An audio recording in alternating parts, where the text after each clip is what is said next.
Hey, ladies and gentlemen, welcome back to another review. As you can see, I will be reviewing Death by Temptation. This is a movie I found on Prime Video when I was scrolling through, bored, looking for something to watch.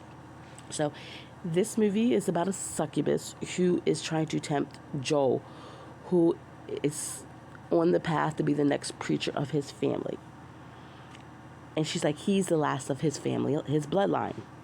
Well, Joel is like, I need to take a break, step back, make sure this is really what I want to do, make sure I'm not being pressured. He calls his friend Kay. And Kay's in New York, and he's like, sure, my house is your house. Come on up. We'll hang out, make sure this is what you want to do. So the movie is about Joel's path to resisting temptation. Now, this movie is a B movie.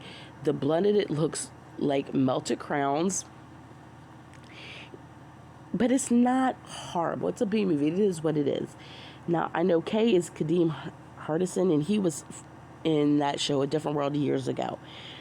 And he is just that, laid-back, cool friend who's still friends with, the shy, naive Joel.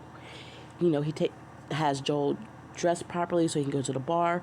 While at the bar, Joel meets this beautiful seductress that Kay had met the night before, and Kay kind of fell for her. He was like, I'm not, completely gone. I'm not smitten, but I really like this girl. What throws Kay for a loop that this woman wants Joel, who by all accounts is naive, not as attractive, and he can't figure it out. Well, now you have this cop named Dougie, who people don't know is actually a cop. And he's been tracking this woman down, saying, hey, she meets a guy in a bar, they disappear, they're never heard from again. I will say this movie entertained me. Would I watch again? Probably not. I'm going to be honest. The effects weren't horrible, but it has some, shall we say, nudity in it.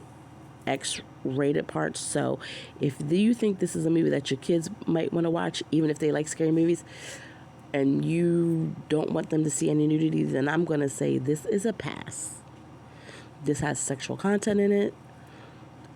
I actually thought by the end of this movie they were going to make a second one with the way it ended, but it probably didn't get enough traction. The funny thing is, it has Kadeem Hardison in it from A Different World. It's got Samuel L. Jackson, who's been in multiple things. James Bond III, he plays Joel. I don't know if I've seen him in anything else, to be honest. But like I said, it was a good time. Nothing too horrible. I've seen worse, let's just put it this way. Have I seen better? Yes. But again, it is what it is. All right, ladies and gentlemen, I hope everyone has a good morning, afternoon, evening, and I will talk to y'all later. Bye.